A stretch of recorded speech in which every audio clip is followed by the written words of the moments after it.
नमस्कार, स्वागत है आप सभी का। दिन के 11 बज चुके हैं। समाचारों में एक बार फिर से आप सभी का स्वागत करते हैं। तीसरे चरण के मतदान की तमाम खबरों को लेकर के हम आपके सामने फिर से हाजिर हैं, लेकिन सबसे पहले नजर हेडलाइंस पर।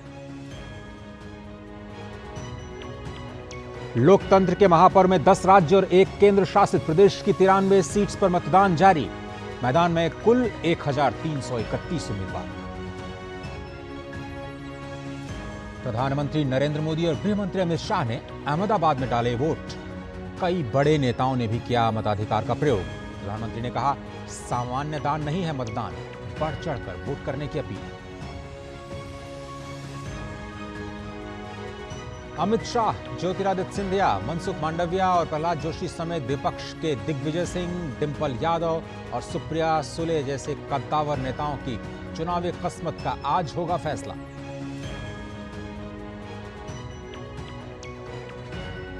आगामी 4 चरणों के चुनाव प्रचार के लिए प्रधानमंत्री का तूफानी दौरा जारी। मध्य प्रदेश के खरगोन में की जनसभा, विकसित भारत के लिए मांगा आशीर्वाद। धार में भी करेंगे चुनावी जनसभा। बाद में महाराष्ट्र के अहमदनगर और बीड में रोड शो का कार्यक्रम। 24 की चुनौती में विरोधी दलों ने भी झोंकी ताकत। झारखंड में राहुल गांधी तो बिहार में तेजस्वी आज भी करेंगे धुआंधार प्रचार। यूपी में मायावती, अखिलेश के साथ बाकी दलों ने भी तेज की प्रचार की धार।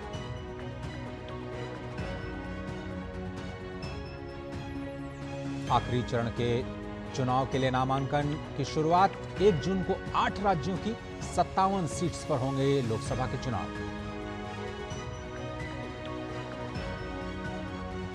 और आज दिल्ली के अरुण जेटली स्टेडियम में भिड़ेगी दिल्ली कैपिटल्स और राजस्थान रॉयल्स की टीम। प्लेऑफ में जगह बनाने के लिए राजस्थान सिर्फ एक कदम दूर।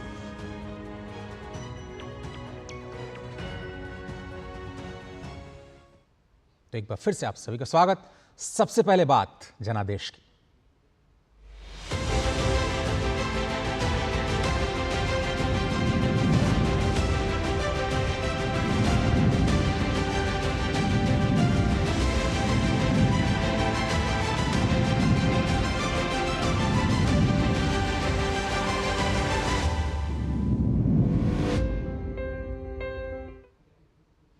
लोकसभा चुनाव में मतदान की प्रक्रिया का आज तीसरा चरण है। सुबह 7 बजे से इस चरण में 10 राज्य और एक केंद्र शासित प्रदेश की 93 सीट्स पर वोट डाले जा रहे हैं। इसके साथ ही शाम तक और 1331 उम्मीदवारों की किस्मत ईवीएम में कैद हो जाएगी। पहले 7 मई को 94 सीट पर मतदान होने थे, लेकिन चुनाव आयोग ने अनंतनाग राजौरी सीट पर मतदान की तारीख को आगे बढ़ा करके 25 मई कर दिया है। देश के ज्यादातर हिस्सों में इस वक्त गर्मी और लू का प्रकोप है। बावजूद इसके मतदाताओं में अपने मताधिकार के लिए उत्साह देखने को मिल रहा है। सुबह से ही मतदान केंद्रों में जागरूक मतदाताओं की खासी भीड़ दिखाई दे रही है।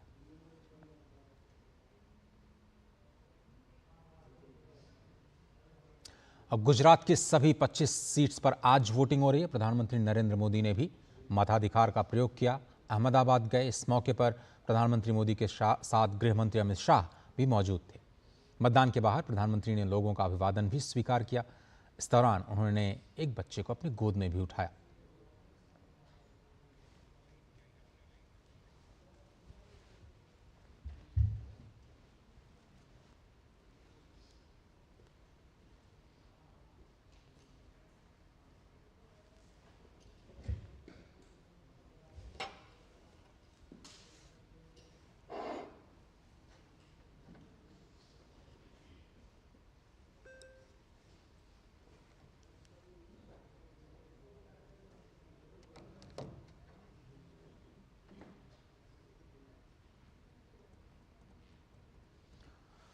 ये तस्वीरें आप देख रहे हैं। आज सुबह 7:35 पर प्रधानमंत्री ने अपने मताधिकार का प्रयोग किया और वोट डालने के बाद लोगों से बढ़ चढ़ करके वोट की प्रक्रिया में हिस्सा लेने की अपील की। अहमदाबाद में उनकी वोटिंग, साथ में अमित शाह नजर आ रहे हैं।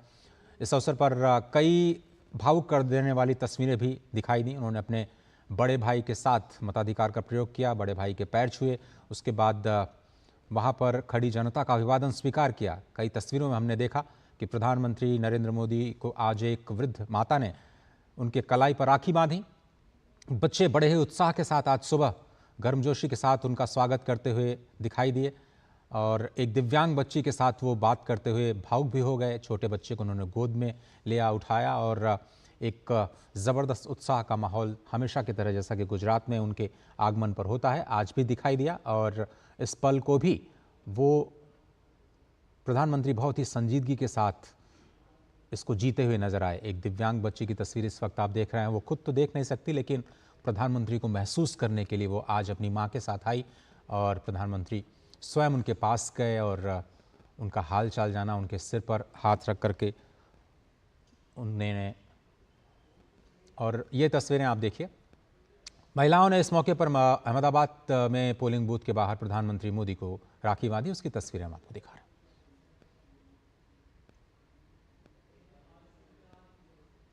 प्रधानमंत्री ने मतदाताओं से अपील की कि वो लोकतंत्र के महापर्व में बढ़ चढ़कर हिस्सा लें। उन्होंने कहा कि इस उत्सव में मतदान कोई सामान्य दान नहीं है।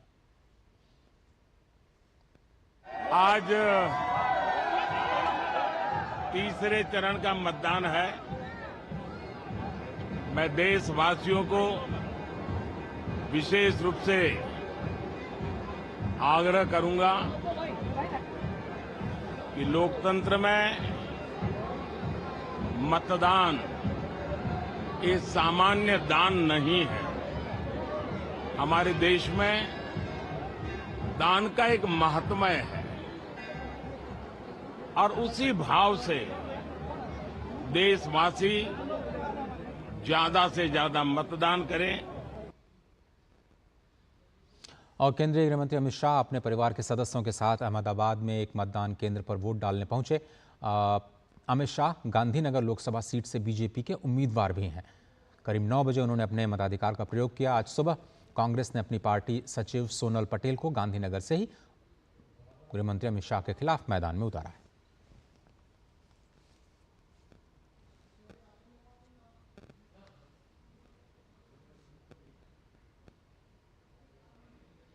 ये तस्वीरें उस वक्त की जब आज सुबह करीब 9 बजे अपने परिवार के साथ गृह मंत्री अमित शाह आज अहमदाबाद में ही अब एक पोलिंग बूथ पर जाकर उन्होंने अपने मताधिकार का प्रयोग किया और विक्ट्री साइन दिखाते हुए। मैं देश भर के सभी मतदाताओं को और गुजरात के मतदाताओं को भी मन से विनती करना चाहता हूं कि बढ़ चढ़कर लोकतंत्र के इस महोत्सव में हिस्सा ले। मुझे पूरा विश्वास है देश भर में आज जहां जहां मतदान है वो सभी मतदाता और गुजरात के मतदाता एक ऐसी सरकार चुनेंगे जो स्थायित्व भी देगी, सुरक्षा भी देगी, समृद्धि भी देगी, गरीबी से मुक्त भारत बनाएगी। उधर समाजवादी पार्टी के प्रमुख अखिलेश यादव अपनी पत्नी के साथ मतदान करने पहुंचे और उन्होंने एक्स पर पोस्ट करके लोगों से मतदान करने की अपील की। अखिलेश यादव ने लिखा एक्स पर, और मैं कोट करता हूं, लोकतंत्र और संविधान को बरकरार रखने के लिए अधिक से अधिक संख्या में घरों से निकलकर अपना वोट जरूर डालें। वोट डालने का एक दिन पूरी जिंदगी के लिए महत्वपूर्ण हो सकता है। वोट डालने के बाद अखिलेश यादव मीडिया से भी मुखातिब हुए। उन्होंने कहा कि गर्मी बहुत ज़्यादा है, बावजूद इसके हर किसी का मत लोकतंत्र में एक बड़े मायने रखता है और सभी से उन्होंने अपील की कि वो अपने मताधिकार का प्रयोग करें।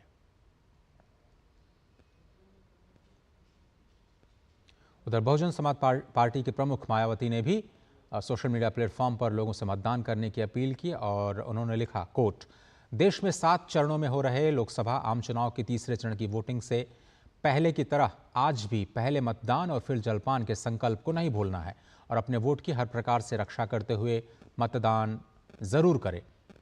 मतदान जरूर करके अपना भविष्य खुद संवारने का यह लोकतांत्रिक अवसर कतई नहीं गंवाना है।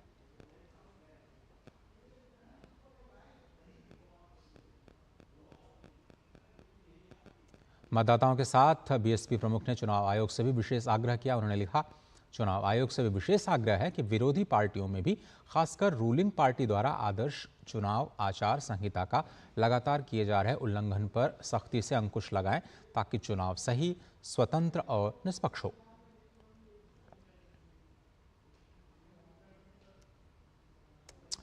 कांग्रेस नेता राहुल गांधी का भी बयान आपको दिखा देते हैं, जिसमें सोशल मीडिया पर उन्होंने लिख करके लोगों से वोट डालने की अपील की। उन्होंने कहा, मैं कोट करता हूं, आज तीसरे चरण का मतदान है। आप सभी से मेरा अनुरोध है कि अपने अधिकारों की रक्षा के लिए बड़ी संख्या में निकलें और वोट करें। याद रहे, ये कोई सामान्य चुनाव नहीं है, देश के लोकतंत्र और संविधान की रक्षा का चुनाव है।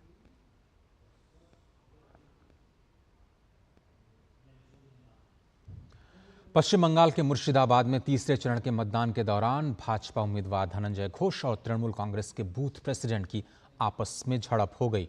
कुछ ऐसी तस्वीरें हमें वहां से मिली हैं, मुर्शिदाबाद से झड़प की तस्वीरें। और अक्सर पश्चिम बंगाल में वोटिंग के दौरान इस तरह की तस्वीरें आती रही हैं। भाजपा उम्मीदवार धनंजय घोष ने तृणमूल के बूथ एजेंट पर धमकाने का आरोप लगाया। धनंजय घोष ने कहा कि एक उम्मीदवार के साथ अगर ऐसा व्यवहार हो सकता है तो सोचिए आम लोगों के साथ क्या क्या होगा। भाजपा हम प्रत्याशी हूं, उसको टीएमसी ब्लॉक सभापति डायरेक्ट ठेठ कर रहा है बूथ एजेंट, पोलिंग एजेंट का जगह में, जो वोट केंद्र हो उस जगह में। आप सोच सकते हैं एक प्रत्याशी को जैसे ऐसा व्यवहार कर सकता है तो जनगण का क्या कर सकते हैं। हम निर्वाचन कमीशन को कहते हैं कि आप सजग रहिए, जनगण को वोट। एजेंट बैठने दिया है बाद में, लेकिन वे लोग ताला देने की कोशिश कर रहा है। एक ब्लॉक प्रेसिडेंट है टीएमसी का। जो चुनाव हुआ पिछले 2 चुनाव, यहाँ कोई एजेंट नहीं बैठा दिया, हमको डायरेक्ट कैसे ठेठ कर रहा है, देखिए ना। तो जनगण को क्या हो सकता है। केंद्र में मंत्री और कर्नाटक के धारवाड़ संसदीय क्षेत्र से भाजपा उम्मीदवार प्रहलाद जोशी ने भी अपना वोट डाला है। प्रहलाद जोशी कर्नाटक में बीजेपी का एक बड़ा चेहरा है और मोदी कैबिनेट में भी उन्हें अहम जिम्मेदारी मिली है।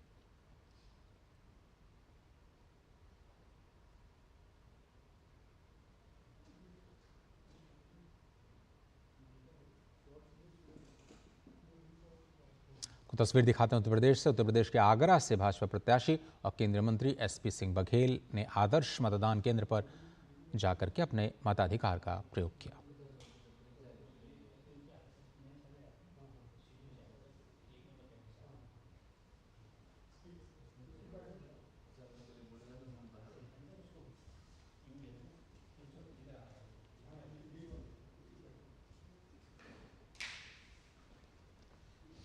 और इस वक्त की बड़ी खबर आ रही है रांची से। रांची में 7 जगहों पर एक बार फिर से ईडी की छापेमारी हुई है। ब्रेकिंग खबर आपकी स्क्रीन पर इस वक्त आप देखिए। रांची के दूसरे दिन भी नए ठिकानों पर ईडी की छापेमारी लगातार जारी है। कल आपने देखा करीब 35 करोड़ रुपए बरामद होने के बाद जो झारखंड के एक मंत्री हैं उनके सहायक और उनके घरेलू नौकर को गिरफ्तार करने के बाद दूसरे दिन भी ईडी की ये कार्रवाई जारी है। टेंडर घोटाले में एनफोर्समेंट डायरेक्टरेट की बड़ी कार्रवाई की गई है और ये अब भ्रष्टाचार, खासतौर पर झारखंड में भ्रष्टाचार लोकसभा चुनाव में भी एक बड़ा मुद्दा बनता जा रहा है। लगातार अपनी रैलियों में प्रधानमंत्री और दूसरे बीजेपी के नेता झारखंड में भ्रष्टाचार और इंडी गठबंधन से जुड़े तारों का मुद्दा अब लोकसभा में उठाने लगे हैं। टेंडर घोटाले में ईडी की बड़ी कार्रवाई, आज दूसरे दिन भी ये छापेमारी जारी है और लगातार आप देख रहे हैं कि चुनाव के बीच में कल भारी मात्रा में कैश बरामद हुआ था। दिवाकर हमारे साथ जुड़ गए। दिवाकर, आज दूसरे दिन भी छापेमारी और नीरज भी हमारे साथ जुड़े हुए। दिवाकर, क्या अपडेट है और आज क्या मामला कल का ही है या फिर नए मामले में छापेमारी हो रही?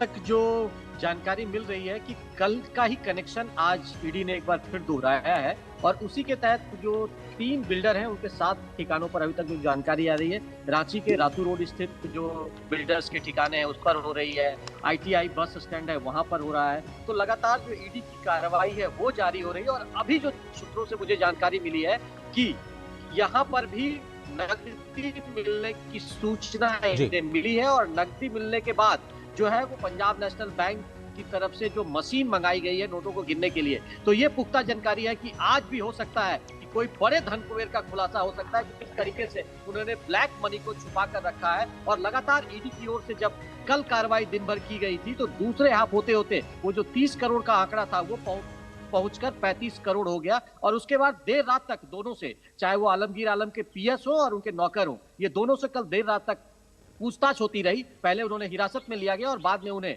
सुबह होते होते गिरफ्तार कर लिया गया। जी दिवाकर, हम कल भी आपसे बात कर रहे थे कि कुछ बड़े नामों का खुलासा भी हो सकता है। नीरज हमारे साथ जुड़ गए हैं। नीरज, क्या अपडेट है ईडी की ये बड़ी कार्रवाई? झारखंड में हम लगातार देख रहे हैं भ्रष्टाचार के खिलाफ जो मुहिम है सरकार की लगातार जारी है, चुनाव के बीच भी। देखिए, बिल्कुल बड़ी कार्रवाई है और ये एक टेंडर घोटाला है, मैं आपको बता दूं। और ये पिछले कई सालों से झारखंड के अंदर खेला जा रहा था। चीफ इंजीनियर को ईडी ने गिरफ्तार किया था और उसके यहाँ से भी कह सकते हैं कि कुबेर का खजाना मिला था। कई किलो सोना मिला था। 150 करोड़ की संपत्तियां जो ईडी है उसने जब्त की थी। दिल्ली एनसीआर में कई सारे फ्लैट थे। दिल्ली के अंदर बड़े पैमाने पर प्रॉपर्टी थी चीफ इंजीनियर की। और ये सब जितने भी लोग थे, जो मंत्री हैं आलमगीर आलम, उनके लिए ये काम कर रहे थे। और आपने देखा भी कि 35 करोड़ से ज़्यादा की संपत्ति एक नौकर के यहाँ से बरामद की गई। और जो खास तौर से जो मंत्री हैं उनके ओएसडी हैं संजीव लाल, उनका नौकर था और 35 करोड़ से ज़्यादा की संपत्ति मिली थी। अब ईडी कार्रवाई कर रही है, कई सारे बिल्डरों के ऊपर कार्रवाई हो रही है। और ईडी का ये कहना है कि आने वाले समय में कुछ और गिरफ्तारियां संभव हैं। जैसा कि दिवाकर जी बता भी रहे थे कि नोट गिनने की मशीनें मंगाई गई हैं, क्योंकि इतने बड़े पैमाने पर कैश मिलना अपने आप में आश्चर्यचकित करता है। तो ये कार्रवाई बता रही है कि बड़े पैमाने पर इन लोगों ने धन को इकट्ठा करके रखा हुआ था। और संभावना ये भी जताई जा रही है कि इलेक्शन में इस धन का प्रयोग भी हो सकता था, लेकिन उससे पहले ईडी ने बड़ी कार्रवाई की है। और आने वाले समय में, जैसा कि आप देख भी रहे हैं कि कुछ बिल्डरों के यहाँ पर ईडी की टीम पहुंची है और उनके यहाँ पर जाके छापेमारी की कार्रवाई कर रही है, उनसे पूछताछ कर रही है। उम्मीद की जा रही है कि बड़ा जो धन है वो इन बिल्डरों ने भी छुपा के रखा था, क्योंकि जो टेंडर घोटाला हुआ था उसकी कह सकते हैं कि एक बड़ी किस्त इन बिल्डरों ने चुकाई थी। ये ओएसडी और इसके अलावा जो मंत्री के नौकर हैं और जो चीफ इंजीनियर थे उनके पास ये रकम पहुंची थी। और अब आने वाले समय में कुछ बिल्डर भी गिरफ्तार हो सकते हैं और कई सारे जो नेता इसके पीछे पूरा जो खेल चल रहे थे और उनके ऊपर भी अब जो तलवार है वो लटकती हुई प्रतीत हो रही है। लेकिन हाँ, इतना कुछ और भी बड़ी गिरफ्तारी हो सकती है। नीरज, आप ये इशारा कर रहे हैं, लेकिन दिवाकर क्या कल से कोई सत्ता पक्ष की ओर से, सरकार की ओर से, खुद जो मंत्री हैं उनकी ओर से, उनके किसी कर्मचारी की ओर से, उनके ऑफिस की ओर से कोई प्रतिक्रिया मिल पाई है? किसका पैसा है, कहां का पैसा है, क्या इस्तेमाल किया जाने वाला था? कोई जानकारी इस बारे में नहीं मिल पा रही है। लेकिन ये निश्चित तौर पर, जैसा कि नीरज भी बता रहे हैं, कि ये पुराना टेंडर जो घोटाला है उसके कनेक्शन साफ तौर पर इसमें मिलते हुए दिख रहे हैं। कि जिस तरीके से चीफ इंजीनियर की जब गिरफ्तारी होती है तो उनके कई ठिकानों पर जब वो छापेमारी होती है ईडी की ओर से, तो कई करोड़ रुपए नगद तो बरामद होते ही हैं। जो कह सकते हैं सोना, 1.5 करोड़ से कई से ज्यादा का सोना बरामद होता है। 8 एसयूवी गाड़ियां बरामद होती है। और उनके बेटे के जो दिल्ली में फ्लैट था उस पर जब छापेमारी होती है तो कई अन्य तरह की चीजें भी बरामद होती है। तो वो पूरा नेक्सस किस तरीके से काम कर रहा था वो धीरे धीरे उजागर होता हुआ जा रहा है। लेकिन एक चीज कहीं ना कहीं ये कनेक्शन, कल जो छापेमारी हुई है, ये कहीं ना कहीं कांग्रेस के जो विधायक दल के नेता है और मंत्री है आलमगीर आलम, उन तक भी पहुंचता हुआ इसलिए नजर आता है कि ये जो संजीव लाल के जो नौकर थे, जिनके बारे में कहा जाता है जहांगीर आलम, उनका जो कनेक्शन है, वो जो नजदीकी है, वो आलमगीर आलम के बेटे के साथ भी है। ऐसी सूत्रों से मुझे जानकारी मिल रही है। तो कहीं ना कहीं अब ये जो कनेक्शन है, पूछताछ जब होगा, तह तक जब मामले की पूछताछ होगी, और कहीं तो जानकारी ये भी आ रही है कि हो सकता है कि ईडी की ओर से आलमगीर आलम को भी सम्मन जारी किया जा सकता है। तो आप समझ सकते हैं कि अगर इस तरह की गतिविधियां होती है तो निश्चित तौर पर आने वाले दिनों में पूछताछ जब अगर होगी तो कनेक्शन ये आगे तक जाएगा और कई और लोग भी इसके लपेटे में आ सकते हैं। लेकिन फिलहाल जो कार्रवाई है वो ईडी की आज जारी है। और फिलहाल सिंगमोर में जो बिल्डर के यहाँ छापेमारी चल रही है, वहां पर पुख्ता ये जानकारी मिली है कि नकदी मिला है और उसको गिनती करने का काम वहां पर किया जा रहा है। जी चलिए, फिर से नकद मिला है। कल 35 करोड़ की नकदी मिलने के बाद जो कार्रवाई की गई थी गिरफ्तारी की, उसके बाद आज फिर से ईडी की बड़ी कार्रवाई चल रही है। लेकिन नीरज, कल जो नोट्स मिले थे उनमें कई सारे नोट्स ऐसे थे जो कि जमीन के अंदर दबे हुए थे, अब शायद वो इस्तेमाल भी नहीं किए जा सकते। तो शायद ये बहुत पहले से इनको जमा किया जाता रहा होगा। ईडी के खिलाफ ईडी को जो खबरें मिल रही थी वो उसके तार शायद पुराने कई सारे मामलों से जुड़े हो सकते हैं। ये बिल्कुल नया मामला है, हो सकता है अभी तक शायद इस पर जो पूछताछ है वो होनी है। लेकिन इस तरह के नोटों का मिलना और वो भी जमीन के अंदर मिलना ईडी की क्या कहानी कहती है? देखिए बिल्कुल, और अजय, मैं जैसा कि बता भी रहा था कि ये पिछले कई साल पुराना जो घोटाला है, जो टेंडर घोटाला है, और जब से सरकार सत्ता में आई थी तभी से ये खेल खेला जा रहा था। और इसके अलावा जिस तरीके से इस धन को इकट्ठा किया गया है, तो ये बताता है कि जो मंत्री हैं, उनके जो करीबी लोग हैं, उन्होंने धन को छुपा के रखा हुआ था, यानी कि किसी समय उस धन का जो प्रयोग है वो किया जाना था। अब चुनाव के समय इतने बड़े पैमाने पर नकदी मिलना अपने आप में कई तरह के जो सवाल हैं अजय, वो भी खड़ा करता है। और आप देखिए कि ये जो तमाम जो धन है, आलमगीर आलम जो मंत्री हैं, उन्हीं के जो निकट लोग हैं, चाहे हम उनके ओएसडी की बात करें, चीफ इंजीनियर जो पहले चीफ इंजीनियर थे और इन्हीं के विभाग में काम करते थे, उनसे भी इनके खासे नज़दीकी संबंध थे। और जो आलमगीर आलम का जो नौकर है, उसके यहाँ से इतने बड़े पैमाने पर धन मिलना, तो ये बताता है कि सीधा सीधा कनेक्शन वहाँ के जो मंत्री हैं आलमगीर आलम, उनसे जुड़ा हुआ है। टेंडर बड़े पैमाने पर निकाले गए थे, उन टेंडरों को जो परिचित लोग थे, उन टेंडरों को उनको दिया गया और उसके एवज में एक बड़ी जो रकम है वो हासिल की गई। आप देखें कि जिस तरीके से तमाम तरह के जो आरोप हैं, अभी आप देखें कि जो पूर्व मुख्यमंत्री हैं वो जेल में हैं, और उन्होंने क्या कहा था, उन्होंने ये कहा था कि उनको राजनीतिक द्वेष के तहत जेल के अंदर डाला गया। लेकिन आप अगर देखें कि रांची में एक जमीन घोटाला था, उसमें सीधे सीधा जो नाम है वो हेमंत सोरेन का निकल कर आ रहा था। और आप देखें कि इस समय मंत्री के यहाँ से इतने बड़े पैमाने पर पैसा मिलना, तो आप इस चीज़ को नहीं नकार सकते कि आपके ऊपर राजनीतिक कार्रवाई की जा रही है। इतनी बड़ी संख्या में नोटों को गिनना, मशीनें लगाकर उन नोटों के जो गिनने का काम है वो ईडी के अधिकारी कर रहे हैं, तो आप किस तरीके से इस तरह के जो आरोप हैं वो लगा सकते हैं? तो निश्चित तौर पर राजनीति एक अलग चीज़ है, लेकिन यहाँ पर सबूत भी हैं, तथ्य भी मौजूद है। और आने वाले समय में अजय आपको बता दूं, आलमगीर आलम को भी पूछताछ के लिए बुलाया जाएगा।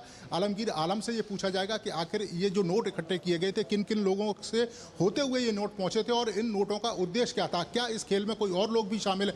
क्योंकि संभव नहीं है कि केवल एक ही मंत्री शामिल हो। 35 करोड़ केवल नौकर के यहाँ से मिलना, इसके अलावा बिल्डरों के यहाँ पर भी मशीनें लगाकर नोट गिनने का जो काम है वो ईडी के अधिकारी कर रहे हैं। हमारी जानकारी में ये भी आया है कि कुछ बिल्डरों को हिरासत में भी लिया है और उनसे हिरासत में लेकर पूछताछ की जा रही है, और उनसे ये जाना जा रहा है कि कौन कौन से टेंडर उनको इशू किए गए थे, और उस टेंडर के एवज में कितने बड़े पैमाने पर आपने जो धन है वो आलमगीर आलम के जो लोग हैं उन तक पहुंचाया था। तो आने वाले समय में अजय ये निश्चित है कि आलमगीर आलम के खिलाफ भी कार्रवाई होगी, और वो लोग जो अभी इस पर्दे के पीछे खेल खेल रहे थे उनके ऊपर भी ईडी का शिकंजा कसेगा। अजय, इन दिवाकर, अगर आपसे समझना चाहें, झारखंड सरकार केंद्र पे दो बड़े आरोप लगाती है। पहला ये कि भाई जो केंद्र है वो राज्य को उनका वाजिब पैसा नहीं दे रही है, कह रही है कि भाई कम से कम जीएसटी का पैसा दीजिए।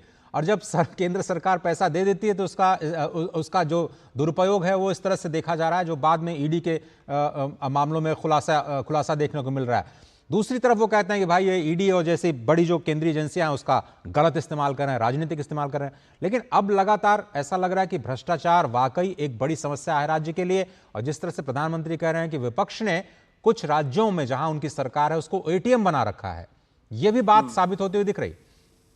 देखिए, निश्चित तौर पर ये चीज, भ्रष्टाचार का जो दाग है वो झारखंड के, अगर आप 24 साल के इतिहास को जाएं, जिसकी बात मैं कल भी कर रहा था कि झारखंड पे ये दाग जो है वो मिटने का नाम नहीं ले रहा है। वो नई सरकार जैसे ही आती है, लगातार हेमंत सोरेन ने गद्दी संभालने के बाद से ही उन पर कई आरोप लगने शुरू हो गए कि किस तरीके से उन्होंने जो है लीज गलत तरीके से अपने नाम पर आवंटित कर लिया कोयला खनन का। उसके बाद लगातार बालू के अवैध उत्खनन का आरोप लगने लगे, उसके बाद जो है गिट्टी के अवैध उत्खनन के आरोप लगने लगे। तो लगातार इस तरह के आरोप लगने लगे। उसके बाद मनरेगा घोटाला का आरोप लगा, और आपको पता है कि किस तरीके से ब्यूरोक्रेट्स, जो यहाँ पे सेक्रेटरी थी पूजा सिंघल, वो पिछले साल भर से जेल में है। उसके बाद रांची के डीसी छवि रंजन जमीन खरीद फरोख्त मामले में जेल चले गए। उसके बाद वो नेक्सस इस तरह से बढ़ता चला गया कि उसकी तलवार जो थी वो सीएमओ तक पहुंची, और उसके बाद हेमंत सोरेन भी जेल में है। तो आप समझ सकते हैं कि किस तरीके से जो पैसे का दुरुपयोग है, और लगातार जब छापेमारी हो रही है तो लगातार नकदी भी बरामद हो रहा है। तो ये नहीं कहा जा सकता कि सिर्फ केंद्रीय एजेंसियां जो है उसका दुरुपयोग भाजपा के द्वारा किया जा रहा है। ये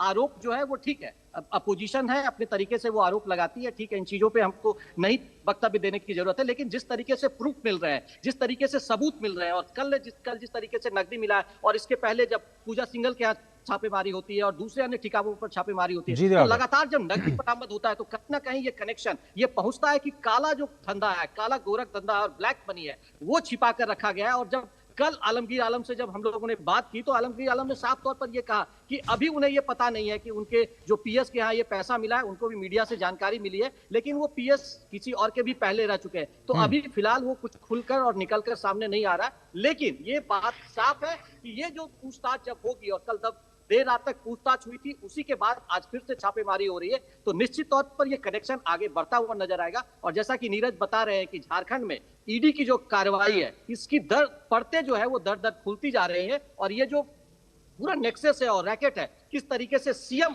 आप सोच सकते हैं किसी राज्य के जेल में हो, तो आप समझ सकते हैं कि भ्रष्टाचार की जो नकेल है वो कितनी लंबी है और किस तरीके से सारे लोग उसमें शामिल हैं। जी दिवाकर, बहुत धन्यवाद वक्त निकालने के लिए, और नीरज जुड़ने के लिए आपका इस बड़ी खबर पर बहुत बहुत शुक्रिया। आगे बढ़ते हैं। गुजरात के पोरबंदर में केंद्रीय मंत्री डॉक्टर मनसुख मांडविया ने मतदाताओं से ज्यादा संख्या में मतदान करने की अपील की है।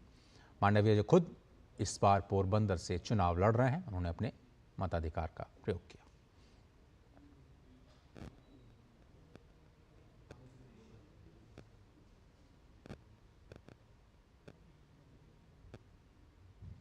ये तस्वीरें आज सुबह की पोरबंदर से, जहां पर केंद्रीय मंत्री मनसुख मांडविया ने अपने मताधिकार का प्रयोग किया। और केंद्र सरकार के कुल 10 मंत्री हैं जो तीसरे चरण में हो रहे इस मतदान में हिस्सा ले रहे हैं और उम्मीदवार के तौर पर मैं पोरबंदर लोकसभा क्षेत्र और गुजरात की जनता को भारी मात्रा में मतदान करें, विकास के लिए मतदान करें, विकसित भारत के लिए मतदान करें।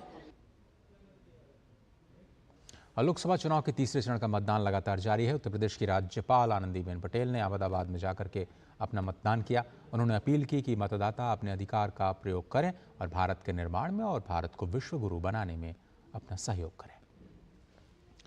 तो उत्तर प्रदेश की महामहिम राज्यपाल आनंदीबेन पटेल अहमदाबाद आकर के अपने मताधिकार का प्रयोग करती। और क्रिकेटर रविंद्र जडेजा की पत्नी और जामनगर से भाजपा विधायक रिवाबा जडेजा ने जामनगर के मतदान केंद्र में जाकर के अपना मतदान दिया है।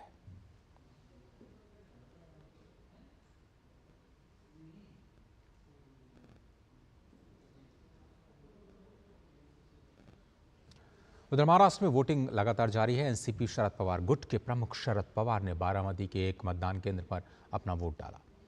बारामती सीट से शरद पवार की बेटी सुप्रिया सुले का मुकाबला महाराष्ट्र के उप मुख्यमंत्री अजीत पवार की पत्नी सुनेत्रा पवार से है।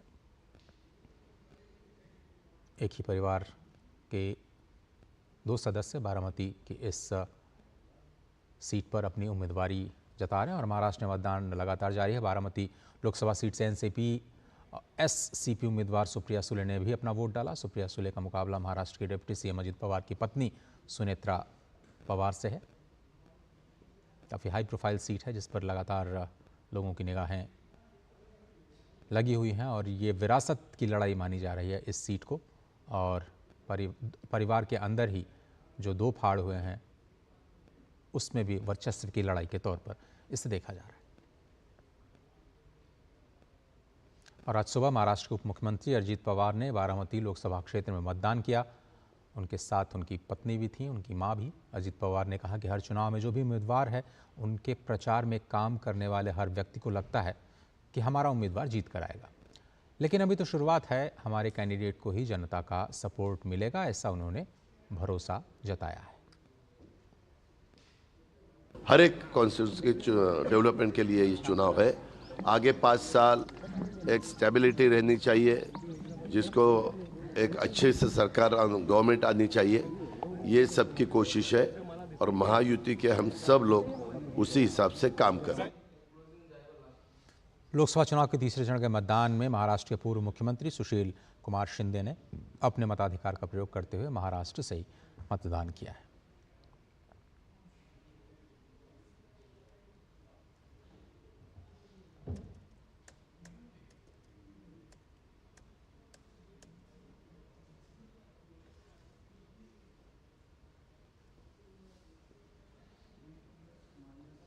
कांग्रेस पार्टी प्रमुख मल्लिकार्जुन खड़गे ने भी अपने मताधिकार का प्रयोग किया और खड़गे ने कर्नाटक के कलबुर्गी में वोटिंग की। उनके साथ उनकी पत्नी ने भी वोट डाला।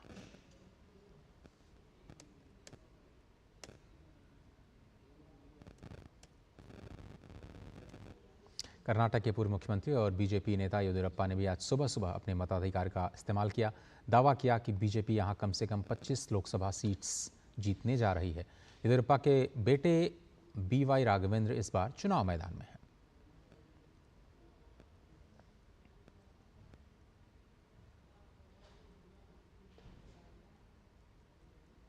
भाजपा के राष्ट्रीय प्रवक्ता सैयद शाहनवाज हुसैन ने बिहार के सुपौल में मतदान किया। इस मौके पर उन्होंने कहा कि तीसरे चरण की वोटिंग शुरू हो गई है और मैंने बिना जलपान के अपना मतदान कर दिया है।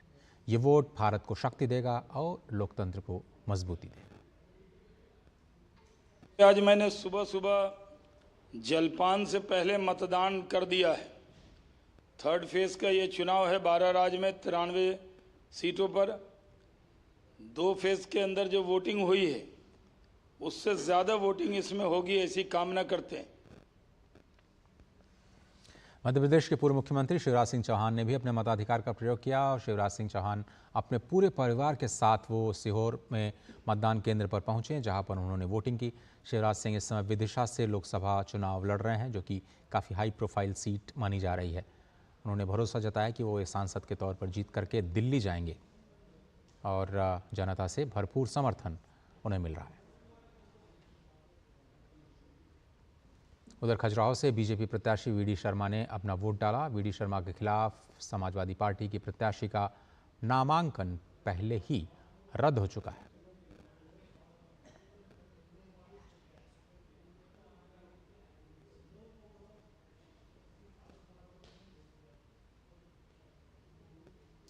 और आपको मध्य प्रदेश के विदिशा में लोकतंत्र की एक सुखद तस्वीर दिखाते हैं। महिलाएं लोकतंत्र के उत्सव में लोकगीत गाते हुए बड़ी संख्या में मतदान करने पहुंची।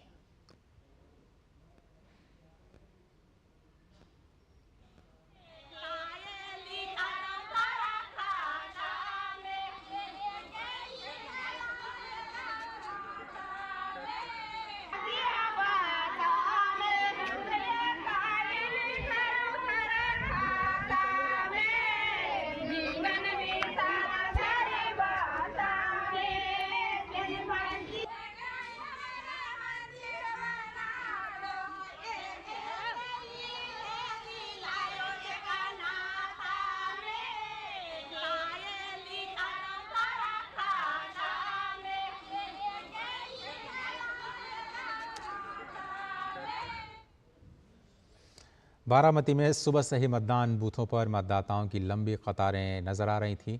पोलिंग बूथों पर बुजुर्ग, महिला, दिव्यांग और युवा मतदाता बड़ी संख्या में अपने मताधिकार का प्रयोग करने पहुंच रहे हैं। यहां पर हमारे संवाददाता योगेश शीतल की ये खास रिपोर्ट देखिए। बारामती में सुबह से ही मतदान केंद्रों पर बहुत ज्यादा संख्या में लोग दिख रहे हैं। खास करके युवा मतदाता आपको दिख रहे होंगे कतार में ही। इस वक्त हम बारामती के एक विद्यालय में है, जहां पर 8 मतदान केंद्र जो है वो बनाया गया है और यहां पर सुबह से जो है लोग कतार में है। एक हमारे साथ दिव्यांगजन है जो कि यहाँ पर मत करने आए हैं। कितने साल से वोट कर रहे हैं आप? यहीं के हैं? यहीं से हैं। हाँ, हर बार आते हैं? मेरा अभी 57 साल लगा है। मैं 20 साल से कर रहा हूँ। नाश्ता किया आपने? नहीं, घर में। अभी तक नाश्ता भी नहीं किया आप? नहीं किया। क्या बात है, मतलब अभी यहाँ से आप हाँ, जल्दी जाके करेगा। ऊन लगता है। अच्छा, वो ना गर्मी ज्यादा ना बढ़ जाए। तो पहले मतदान और फिर जलपान, ये सिर्फ कहने की बात नहीं है। यहाँ पे ऐसे लोग भी हैं, खास करके दिव्यांग लोग भी हैं, जो एक तरीके से आप कह सकते हैं प्रेरणा स्रोत बन सकते हैं उन लोगों के लिए जो अभी तक मत करने के लिए नहीं आए। हालांकि बारामती की अगर हम बात करें तो जो 7 सीटें इस चरण में वेस्टर्न महाराष्ट्र की हैं, कुल 11 सीटें हैं वैसे अगर ओवरऑल अगर आप बात करें इस चरण की, तो जो 7 सीटें पश्चिमी महाराष्ट्र की हैं उनमें सबसे ज्यादा चर्चित जो अगर कोई सीट है तो ये बारामती है, जहां पर सुनेत्रा पवार और सुप्रिया सुले के बीच में कंटेस्ट है। कतार आपको दिख सकती है, लंबी कतार है। युवा आपको काफी संख्या में जो है युवा आपको दिखेंगे, जो कि सुबह आए। आमतौर पर माना जाता है कि युवा देर से आएंगे, पहले जो सीनियर सिटीजन है वो आएंगे, लेकिन आपको एक पूरी कतार दिखेगी जिसमें युवा हैं। महिलाएं जो है आप देख सकते हैं, वहां महिला बैठी हुई हैं, इंतजार कर रही हैं, उनकी अपनी बारी आने का इंतजार कर रही है। सुबह से ही मतदान केंद्र पे, बारामती के जो अलग अलग मतदान केंद्र पे, वहां पे इस तरीके का नजारा है। महाराष्ट्र में कुल 48 सीटें, जिनमें से 23 सीटों पर आज मतदान खत्म हो जाएगा। करीब करीब आप कह सकते हैं कि 50% सीटों पर आज मतदान खत्म हो जाएगा और ये 50 सीटें काफी महत्वपूर्ण होंगी राष्ट्रीय पार्टी के लिए और साथ में क्षेत्रीय पार्टी, खास करके उन दो क्षेत्रीय पार्टी के लिए, एनसीपी और शिवसेना के लिए, जो पार्टी पिछले दिनों जिस पार्टी में आप कह सकते हैं जो पार्टी बट गई अलग अलग खेमों में, उनके लिए ये चरण का चुनाव काफी जो है महत्वपूर्ण माना जा रहा है। कुल मिलाकर वोटर टर्नआउट क्या होगा वो इंपॉर्टेंट रहेगा, लेकिन इस वक्त मतदान चल रहा है, शाम तक ये मतदान चलेगा और उसके बाद देखने दिलचस्प होगा कि जो टर्नआउट है वो कितना जाता है इस बार। अपने सहयोगी कपिल मस्के के साथ महेश कुमार सिद्धल, दूरदर्शन समाचार, महाराष्ट्र। लेकिन अभी तक जो खबरें आ रही हैं उसमें सबसे ज्यादा उत्तर प्रदेश में मतदान हुआ है और महाराष्ट्र में सबसे कम वोटिंग का टर्नआउट परसेंटेज मिला है। कर्नाटक में हुबली के एक मतदान केंद्र का जायजा लिया हमारी संवाददाता आयशा खानम ने। हुबली में लगातार सुबह 7 बजे से लोग बढ़ चढ़कर मतदान केंद्र पर पहुंच रहे हैं, वोट डाल रहे हैं। यहाँ पर एक सखी बूथ है और ये बूथ जो है इसलिए बनाया गया है ताकि यहाँ पर लोगों को सुविधा हो। ये महिलाएं द्वारा मैनेज बूथ है और ये सखी केंद्र काफ़ी मदद करते हैं आने वाले लोगों के लिए। तो ज़रूरी नहीं है कि इस बूथ पर सिर्फ महिलाएं वोट करें, हर तरह के लोग यहाँ पर वोट करने के लिए पहुँच रहे हैं। करीब 2.5 करोड़ से ज़्यादा वोटर्स जो है वो इस फेस में वोटिंग करेंगे, तो भारी संख्या में लोग वोट डालने के लिए पहुंच रहे हैं। उत्तर कर्नाटका का जो मौसम होता है, काफ़ी भीषण गर्मी होती है यहाँ पर, यही वजह है कि लोग सुबह सुबह पहुंच चुके हैं वोट डालने के लिए। भारी संख्या में क्यू हर जगह पर देखी जा रही है और हर वर्ग के लोग यहाँ पर बढ़ चढ़कर मत डालने के लिए पहुँच रहे हैं। जाहिर सी बात है कि लोगों में एक जोश, एक उत्साह है अपना मत चलाने के लिए। तो ख़ास बात यह है कि हुबली में ये कहा जाता है कि कुछ ऐसे बूथ भी हैं, कुछ ऐसे केंद्र भी हैं जहाँ पर ये वोटर टर्नआउट देखकर ये अंदाज़ा लगाया जा सकता है कि यहाँ पर जीत किसकी होगी। तो हर एक केंद्र पर एक ट्रेंड होता है कि अगर उस बूथ पर ज़्यादा लोग आते हैं तो वहाँ से जीत उस उम्मीदवार की होगी जो लगातार यहाँ से जीतता आ रहा है। तो इस तरह के ट्रेंड यहाँ पर देखे जाते हैं। तो देखना दिलचस्प होगा कि ये तमाम 14 सीटों पर किस तरह से पूरे दिन भर वोटिंग होती है और यहाँ के जो मतदाता हैं किसको अपना उम्मीदवार या किसको अपना नेता चुनते हैं। और तीसरे चरण पर जो पोलिंग परसेंटेज है आपकी स्क्रीन पर दिख रहा है, मध्य प्रदेश में 30% से ज़्यादा मतदान हो चुका है, पश्चिम बंगाल में 32% से ज़्यादा, छत्तीसगढ़ 29% और बिहार में 24% का मतदान। ये 11 बजे तक के आंकड़े आपकी स्क्रीन पर दिखाई दे रहे हैं। 31% गोवा, जो शायद अभी तक का सबसे ज़्यादा मतदान का परसेंटेज है, वहाँ दिखाई दे रहा है। 2 सीट्स वहाँ पर जहाँ पर आज चुनाव होना है। और बात करें उत्तर प्रदेश की, तो उत्तर प्रदेश में कांच के शहर के नाम से मशहूर फिरोजाबाद भी आज लोकसभा चुनाव के लिए मतदान में है।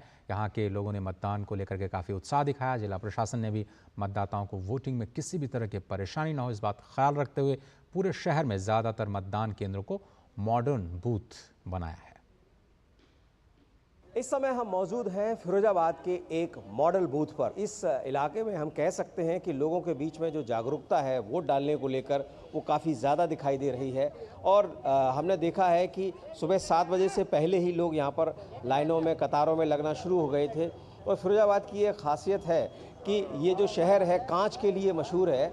और ऐसे आप देख सकते हैं कि चुनाव का पर्व, देश का पर्व और मैं हूँ देश की कांची, ये इलेक्शन कमीशन के द्वारा यहाँ पर मेंशन किया गया है, जो ये बताता है कि फिरोजाबाद किस तरीके से ख़ास तौर से कांच के लिए जाना जाता है। जहाँ तक टर्नआउट की बात करें तो पिछली बार यहाँ पर जो मतदान का प्रतिशत था 60% के आसपास ही रहा था, लेकिन इस बार ज़िला निर्वाचन अधिकारी का दावा है कि उन्होंने अधिकांश जो बूथ है वो मॉडल बूथ के रूप में कन्वर्ट किए हैं। तो देखना होगा कि इस बार मतदान के लिए क्या वो अपने पिछले बार के प्रतिशत को तोड़ पाने में कामयाब होंगे। लेकिन निश्चित तौर से चुनाव आयोग के जो प्रयास हैं उसकी लोग यहाँ सराहना कर रहे हैं। कैमरामैन संदीप के साथ ऋषि कुमार, डीडी न्यूज़, फिरोजाबाद। दिन के करीब 11:41 और मेरे साथ 3 संवाददाता इस वक्त जुड़ रहे हैं। ऋषि जी जुड़ रहे हैं फिरोजाबाद से, नीरज साउथ गोवा से, योगेश हैं बारामती से। तीनों ही संवाददाताओं का स्वागत है इस प्रोग्राम में। ऋषि जी, मैं आपके पास आता हूं। आपकी रिपोर्ट हमने देखी फिरोजाबाद से। बारामती चलते हैं और बात करते हैं योगेश से। योगेश, क्या माहौल है वहां पर? बड़ी हाई प्रोफाइल सीट, सभी की निगाहें इस पर, परिवार के बीच कांटे की टक्कर, माहौल हम तक पहुंचाएं प्लीज। देखिए अजय, मुझे लगता है दृश्य जो है बताने में ज्यादा कारगर साबित होंगे कि क्या यहाँ जमीन पे माहौल है, क्योंकि जिस विद्यालय में इस वक्त हम हैं वहां पे अलग अलग छोटे छोटे 8 मतदान केंद्र बनाए गए और 8 पे अगर आप देखेंगे तो सुबह से ही कतार लगी हुई है। आप ये देखिए, आपको सीनियर सिटीजन भी दिखेंगे, युवा भी दिखेंगे, महिलाएं भी दिखेंगी, अलग अलग कतार आप देख सकते हैं। इसी के साथ आपको हमारे कैमरा पर्सन जो है वो बाकी इसी परिसर में जो अलग अलग केंद्र है वहां पे आपको दिखेंगे। हर तरह के मतदाता, जिसमें दिव्यांग हैं, महिला हैं, यंग वोटर्स हैं, पुरुष हैं, सब तरह के वोटर जो हैं आपको यहां सुबह से जो है कतार में दिख जाएंगे। और हमने देखा यहां पे जिस तरीके से उत्साह दिखा है मतदाताओं में, उनसे अगर आप बात करेंगे तो आपको उनसे भी एक्साइटमेंट लगेगा कि हाँ, उनके पास कुछ बोलने के लिए है, किस तरीके से वो समझ रहे हैं, देख रहे हैं। क्योंकि बारामती काफी ज्यादा चर्चा में रहने वाली सीट है, बहुत लंबे समय से एनसीपी का गढ़ रहा है, काफी चीजें यहां पर हुई है। कई तरीके से आप देखें, पॉलिटिकल पॉइंट ऑफ व्यू से देखें तो काफी सिग्निफिकेंट है, क्योंकि ये बेसिकली शरद पवार और अजित पवार इन दोनों के भविष्य का एक तरीके से आप मान लीजिए कि फैसला करेगा ये सीट। क्योंकि एनसीपी में जो एक्चुअल एनसीपी है, जो एनसीपी अभी फिलहाल अजित पवार के पास है, उसका स्ट्रेंथ कितना है, लीडरशिप पे कितना जनता भरोसा कर रही है, उसके भविष्य जो है पूरा वो इस चुनाव में आप इस फेज में निर्धारित होगा। साथ में मैं चाहूंगा 1 मिनट, चाचा 1 मिनट, हमारे साथ एक बुजुर्ग हैं, इनसे बात करें। आप कितने देर पहले आए थे यहाँ पे मत डालने के लिए? किसी पाचून आली तुम्ही इकडे? कब आए थे आप वोट डालने के लिए? 80 थोड़ी देर पहले आए थे। 80 वही 80 वर्ष के हैं आप? 80 वर्ष के हैं आप? हिंदी नहीं बोलते। अच्छा, ये कितने देर पहले आए थे वोट डालने आप? अभी 5-10 मिनट पहले ही आए वो। 15 मिनट में हो गया इनका? हाँ, हो गया। सीनियर सिटीजन के लिए स्पेशल से कुछ पुश किया था कि अलग से सीनियर सिटीजन के लिए? पता नहीं। आप वोट दिए हैं? नहीं, मैं 18 बिलो। अभी 18 बिलो है। ठीक है, ठीक है। तो ये एक्चुअली सीनियर सिटीजन योगेश, लेकिन वोटर टर्नआउट थोड़ा सा कम है। मोटा मोटी का एक्साइटमेंट दिखाना चाह रहा था। तो थोड़ी सी जो टर्नआउट है थोड़ा सा कम हुआ है महाराष्ट्र में। देखिए वोटर टर्नआउट की मैं बिल्कुल आपका कंसर्न वाजिब है, जो आप बता रहे हैं वो मैं उसी पे आ रहा था। देखिए वोटर टर्नआउट अभी शुरू में पिक करना, चूंकि आप शुरू में सुबह में देखें तो 6.64 के करीब था, अभी 19 के करीब जो है वोटर टर्नआउट। अगर आप पूरे कुल 11 जो कंस्टिट्यूएंसीज हैं, अगर 11 कंस्टिट्यूएंसीज का अगर आप औसत निकाले तो करीब जो है 19 के करीब जा रहा है। और मुझे लग रहा है जिस तरीके से दिन चढ़ेगा वोटर टर्नआउट इंप्रूव होगा, क्योंकि बहुत सारी छोटी मोटी वजहें रहती है। बिल्कुल सही बात है, सब लोग इंतजार करते हैं और शाम तक का इंतजार करते हैं। हम योगेश आपके पास आएंगे, ऋषि जी के पास चलते हैं। ऋषि जी, इतना लंबा अनुभव आपका रहा है मतदान का, इस बार क्या कुछ बदला हुआ नजर आ रहा है जमीन पर? चुनाव आयोग की तैयारियां, टर्नआउट, थोड़ा सा हमें बताएं कि क्या कुछ बदलाव देख पा रहे हैं या पिछले चुनाव की तरह ये इस बार का भी चुनाव? देखिए जय, वैसे तो हर चुनाव एक ही होता है, जिसका एक ही मकसद होता है कि मतदान के माध्यम से अपने जनप्रतिनिधि को चुनना। लेकिन इसमें कोशिश होती है निर्वाचन आयोग की कि हर बार कुछ न कुछ ऐसा किया जिससे कि मतदाताओं को सुविधा हो, सहूलियत हो और एक भरोसा हो कि जब वो वोट डालने जाएंगे तो उनको किसी भी तरीके की दिक्कत नहीं आएगी। एक तो चुनाव आयोग ने 80 वर्ष से अधिक के लोगों को जो घर पे उनके मतदान की जो प्रक्रिया शुरू की थी वो उनके लिए नई रही। लेकिन इस बार जो ख़ास तौर से अगर हम पोलिंग बूथ पर देखें तो सीनियर सिटीजन के लिए उनको घर से लाने की और यहाँ पर बूथ पर उनको प्राथमिकता के साथ वोट डलवाने की जो यहाँ पर सुविधाएं देखने को मुझे मिली हैं सुबह से, वो पूर्व के चुनावों में कमी देखने को मिलती थी। हालांकि वोटर टर्नआउट की अगर हम बात करें अजय, तो इस समय वोटर टर्नआउट करीब 26% से अधिक है। 11 बजे का ये आंकड़ा है और अब कुछ और प्रतिशत बढ़ ही चुका है। इसमें अभी जो 10 सीटों पर अगर हम ट्रेंड देखें तो ट्रेंड में सबसे अधिक मतदान का जो प्रतिशत है वो संभल में दिखाई दे रहा है और दूसरा फतेहपुर सीकरी में। इसके अलावा जो शहरी इलाके हैं, ख़ास तौर से बरेली है और आगरा है, यहाँ पर मतदान का प्रतिशत कमोबश कम है उन इलाकों के जो कि ज़्यादा ग्रामीण अंचल में आते हैं। कुल मिलाकर शहरी मतदाताओं से ज़्यादा इस बार ग्रामीण मतदाता, जो मैंने पहले देखा था पिछले चुनाव में, शहरी मतदाता काफ़ी तादाद में निकलकर वोट कर रहे थे। अभी तक का जो ट्रेंड है, जो हो सकता है शाम तक ये आंकड़ों में कुछ करेक्शन हो, लेकिन अभी तक गांव के मतदाता जो है, ग्रामीण मतदाता शहरी मतदाताओं से आगे चल रहे हैं, जो टर्नआउट बता रहा है। दूसरी बात यह है कि इस चुनाव में जो सबसे महत्वपूर्ण बात है कि लोग अपने मुद्दों को कंसीडर करते हुए आगे बढ़ रहे हैं। उनकी जो ज़रूरतें हैं और जो डेवलपमेंट है, तो ऐसी चीज़ें हैं जो एक साइलेंट रूप से ही सही, लेकिन बहुत सारी चीज़ें ऐसी हैं जो वो अभिव्यक्त नहीं कर रहे हैं। वो चाहते हैं कि उसकी अभिव्यक्ति वोटों के माध्यम से हो। नीरज हमारे साथ जुड़े हुए हैं साउथ गोवा से। नीरज, दोनों ही सीटों पर आज चुनाव हो रहा है, गोवा से माहौल क्या है? गोवा तो बिल्कुल अपने एक बहुत ही जबरदस्त उत्साह के लिए जाना जाता है, तो क्या मतदाताओं में भी उसी तरह का उत्साह आपको देखने को मिल रहा है? देखिए, बिल्कुल उत्साह के लिए जाना जाता है। और आप देखें कि गोवा में जिस तरीके की अजय वोटिंग होती है, हर एक जो मतदाता है वो अपने मत को लेकर काफ़ी सचेत रहता है और ये लोकतंत्र के लिए अच्छी बात है। हमने सुबह 7 बजे से ही देखा कि गोवा के लोग अपने घरों से निकलकर मतदान केंद्रों पर पहुंच रहे। हालांकि भीषण गर्मी भी है अजय, और चुनाव आयोग की तारीफ करनी होगी कि जिस तरीके के इंतजाम मतदान केंद्रों पर चुनाव आयोग ने किए हैं। यहाँ पर जो भी मतदाता आ रहा है उसके लिए नींबू पानी उपलब्ध है, मेडिकल की सुविधा यहाँ पर उपलब्ध है, ठंडा पानी उन लोगों के लिए यहाँ पर उपलब्ध है। इसके अलावा बैठने के लिए सीटें हैं, कूलर लगाए गए हैं ताकि इस भीषण गर्मी में जो राहत है वो मतदाताओं को मिल सके। आप देखें कि उत्तरी गोवा और दक्षिणी गोवा दोनों में ही जो मुकाबला है वो काफ़ी दिलचस्प देखने को मिल रहा है। और आप परंपरागत रूप से देखें तो एक सीट हमेशा से उत्तर गोवा की जो सीट है वो भारतीय जनता पार्टी के पास रहती है और दक्षिण गोवा की सीट कांग्रेस के पास रहती है। इस बार भारतीय जनता पार्टी ने कांग्रेस के सामने एक महिला उम्मीदवार दक्षिण गोवा से उतारा है, पल्लवी, और वो कहते हैं कि भारतीय जनता पार्टी की तरफ से पहली महिला उम्मीदवार है जो दक्षिण गोवा में उतारी गई। उनके लिए भी एक कह सकते हैं कि एक चुनौती है कि किस तरीके से इस चुनावी समर को वो पार करती हैं। दूसरी, अगर हम यहाँ के मुद्दों की बात करें तो यहाँ के जो मुद्दे हैं दूसरे जो राज्य हैं उनके मुद्दों से थोड़े से डिफरेंट हैं, क्योंकि ये लोग ग्लोबल रूप से सोचते हैं और पूरे देश के आधार पर जो अपना मत है उसको डालने के लिए मतदान केंद्रों पर पहुंचते हैं। यहाँ पर इन्वायरमेंट का इशू है कि यहाँ बेहतर इन्वायरमेंट हो सके। इसके अलावा जो माइनिंग का जो काम है उसको लेकर भी यहाँ के जो लोग हैं वो काफ़ी कंसर्न है। इसके अलावा बड़ी संख्या में यहाँ पर टूरिस्ट पहुँचते हैं, तो यहाँ के जो इंडस्ट्री से जुड़े लोग हैं उनका कहना है कि वीज़ा ऑन अराइवल मिलना चाहिए ताकि जो टूरिस्ट जो इंडस्ट्री है उसको और ज़्यादा जो बूम है वो मिल सके।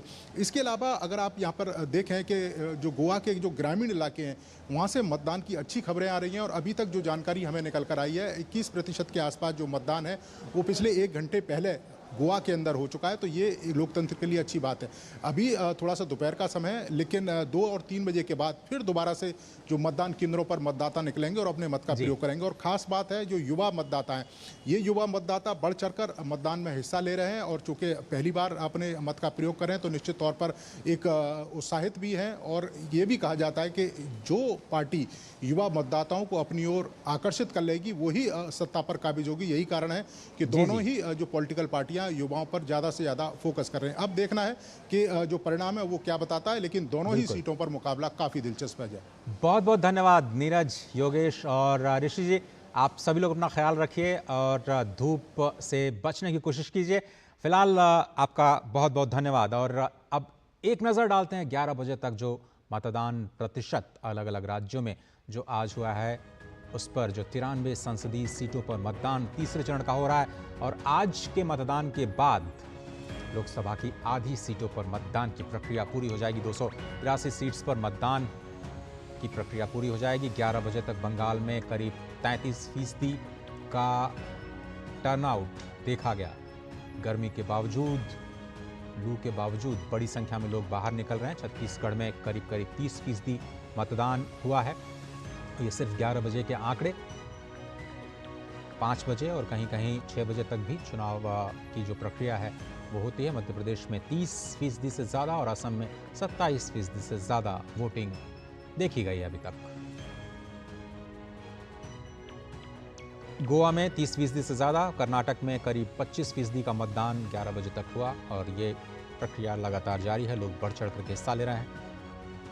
गुजरात, जिसमें सभी सीटों पर आज चुनाव हो रहे हैं राज्य में, वहां पर 25% का मतदान हो चुका है।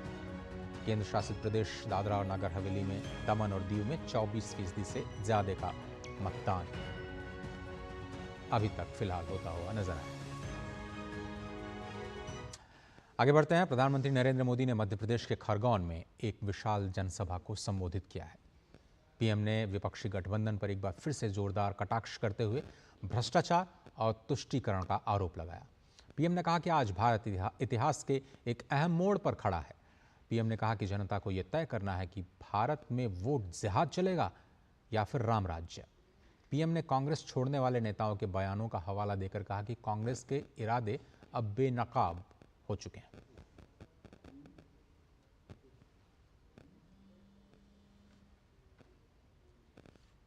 एक महिला ने कहा कि मैं राम मंदिर गई तो उसको इतना टॉर्चर किया कि उन्हें कांग्रेस ही छोड़नी पड़ गई। एक और व्यक्ति ने कहा कि कांग्रेस पर मुस्लिम लीगियों और माओवादियों ने कब्जा कर लिया है। तीसरे ने एक और गहरी साजिश से पर्दा उठा दिया।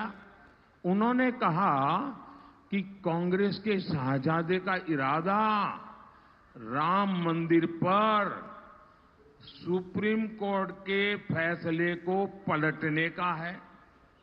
जैसे शहजादे जी ने पिताजी ने सहबानो केस में सुप्रीम कोर्ट का फैसला पलटा था, वैसे ही कांग्रेस राम मंदिर का फैसला पलटने के लिए सोच रही है। और पीएम ने कहा कि इंडी गठबंधन वाले सिर्फ अपनी अपनी विरासत बचाने और अपने बच्चों को अपनी पार्टी सौंप कर जाने के लिए चुनाव लड़ रहे हैं। पीएम ने कहा कि कांग्रेस और उसके सहयोगी दल खुलकर पाकिस्तान के समर्थन में बयान दे रहे हैं।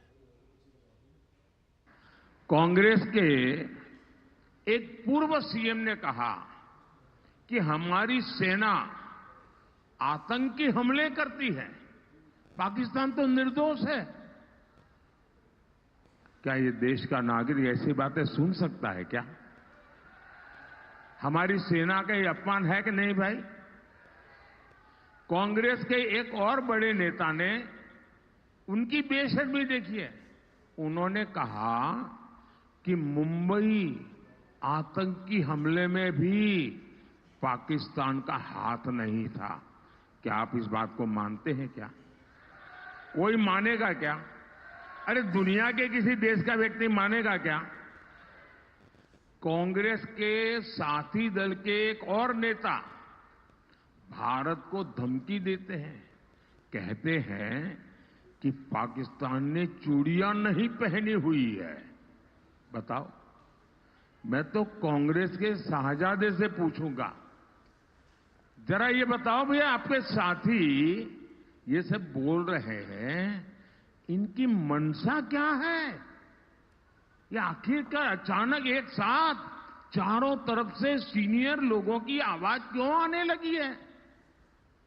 पाकिस्तान से इतनी मोहब्बत और हमारी सेना से इतनी नफरत। आज हो रहे चुनाव से जुड़ी खबरों में फिलहाल इतना ही।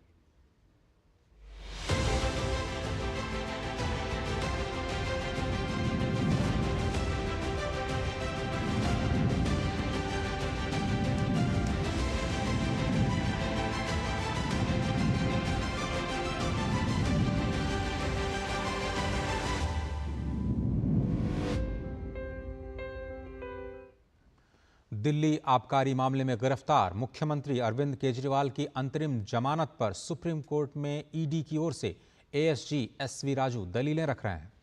राजू ने कहा है कि इस मामले में हवाला ऑपरेटर्स के जरिए करोड़ों का लेन देन हुआ। सुनवाई के दौरान सुप्रीम कोर्ट ने पूछा कि आपके हिसाब से इस मामले में अपराध से अर्जित आय 100 करोड़ थी, अब आप 1100 करोड़ कैसे बता रहे हैं? राजू ने कहा, इससे इस नीति के चलते शराब कंपनियों को हुआ मुनाफा भी शामिल है।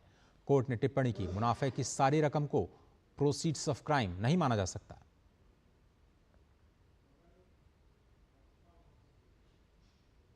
इंडियन प्रीमियर लीग में आज दिल्ली कैपिटल्स का सामना राजस्थान रॉयल्स से होगा। दोनों टीमें दिल्ली के अरुण जेटली स्टेडियम में भिड़ेंगी। मौजूदा सीजन में राजस्थान रॉयल्स का सफर शानदार रहा है। तालिका में दूसरे स्थान पर स्थित इस टीम ने अब तक खेले गए 10 मैचों में से 8 में जीत हासिल की है और प्लेऑफ में करीब करीब अपनी जगह बना ली है। वहीं दिल्ली की टीम अब तक खेले गए 11 मैचों में सिर्फ 5 ही जीत सकी है। प्लेऑफ में पहुंचने के लिए दिल्ली को अपने सभी मैच जीतने जरूरी होंगे। तो समाचार के इस अंक में सिर्फ इतना ही। पूरी टीम को दीजिए इजाजत। नमस्कार।